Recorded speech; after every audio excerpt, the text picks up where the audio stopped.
మామూలుగా అంటే తెలుగు సినిమాల్లో ముఖ్యంగా ఆంధ్రప్రదేశ్ సంబంధించి పొలిటికల్ సినిమాలనేవి ఎప్పుడో నుంచో ఉన్నాయి. మనకి స్వాతంత్ర పూర్వం గూడా 1939లో వచ్చిన 'రైతు బిడ్డ' గూడా పొలిటికల్ సినిమానే. కాకపోతే మనతో పోలిస్తే తమిళనాడులో పొలిటికల్ సినిమాలెక్కువ. బట్ మనకు గూడా తర్వాత కాలంలో పొలిటికల్ సినిమాలనేవి ఉన్నాయి. అంటే రాజకీయాల్ని సినిమాలో డిస్కస్ చేయడం అనేది ఎప్పటినుంచో ఉంది. కాకపోతే ఏందంటే ముఖ్యంగా ఎన్టీఆర్ పీరియడ్‌లో ఈ రాజకీయ సినిమా అనేది బాగా ఎక్కువైంది. అంటే ఎన్టీఆర్‌ని విమర్శిస్తూ దాసనారాయణ గావచ్చు, లేకపోతే కృష్ణ గావచ్చు వీళ్ళు ఓపెన్‌గానే సినిమాలు తీశారు.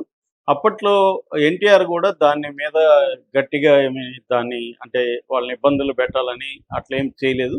పాజిటివ్‌గానే తీసుకున్నారు. అప్పట్లో బాగా వరుసగా సినిమాలొచ్చాయి. అట్లాగే ఆ తర్వాత గూడా మాదాల రంగారావు దగ్గర నుంచి, నారాయణమూర్తి దగ్గర నుంచి వీళ్ళందరూ తీసింది కూడా పొలిటికల్ సినిమాలే.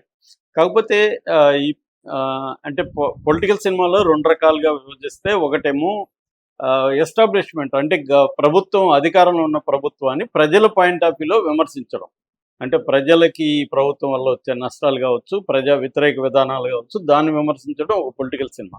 కానీ ఇప్పుడు మనం మాట్లాడుకునే పొలిటికల్ సినిమాలేందంటే 2 పొలిటికల్ పార్టీల మధ్య గొడవలొచ్చినప్పుడు ఒక పొలిటికల్ పార్టీని లేకపోతే ఆ లీడర్‌ని కించపరుస్తూనో లేకపోతే అతను దుర్మార్గుడనో, దుష్టుడనో చెబుతూ ఇంకొక లీడర్‌ని ఆకాశానికెత్తు తీసే సినిమాలు ఈ మధ్య కాలంలో బాగా వస్తున్నాయి. 'కృష్ణ' తీసింది కూడా ఫస్ట్ చెప్పినట్టుగా ఆయన రామారావుని విలన్‌గా చూపించి, రామారావు ఎట్లాంటి విధానాలు చేస్తున్నాడనేది చెప్పాడు తప్ప, దానికి ఆల్టర్‌నేటివ్‌గా ఇంకొకరిని గొప్పోడని చెప్పడం అనేది దాంట్లో లేదు.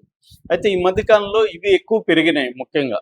'రామ్ గోపాల్ వర్మ' తీసిన 'వ్యూహం' ఇవన్నీ కూడా ఏందంటే ఒక లీడర్‌ని తక్కువ చేసి, ఇంకొక లీడర్‌ని ఎక్కువ చేయడం అనేది ఉద్దేశంగా మనకు కనబడుతుంది. దానికి పొలిటికల్ పార్టీలు ఫండింగ్ గూడా వాళ్ళు చేస్తున్నారు. 'రామ్ గోపాల్ వర్మ', 'వ్యూహం' వీటికి కూడా జగన్ ఫండింగ్ చేశాడన్న ఆరోపణలొచ్చాయి.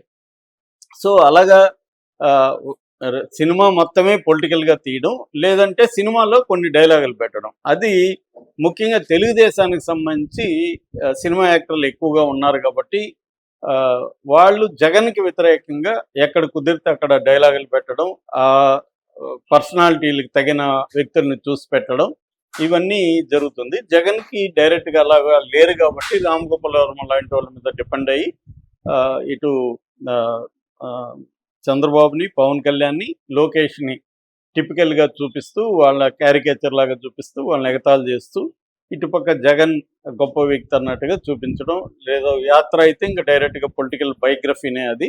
అలాగా వచ్చాయి. వెబ్ సీరీస్ కూడా ఈ మధ్య కాలంలో అలాగా వస్తున్నాయి.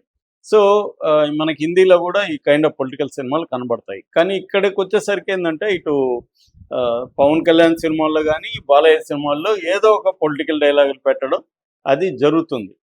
ఎందుకంటే వీళ్ళు కూటమి ప్రభుత్వంలో ఉన్నారు కాబట్టి జగన్‌ని చేయడం వల్ల అది బాగా ఇన్‌ఫ్లుయెన్స్ అవుతుంది. ఎందుకంటే సినిమా అనేది ఇప్పటికి కూడా మన కల్చరల్ లైఫ్‌లో సినిమా ప్రభావం అనేది మిగతా ఫార్మ్స్ కంటే కూడా చాలా స్ట్రాంగ్‌గా ఉంది.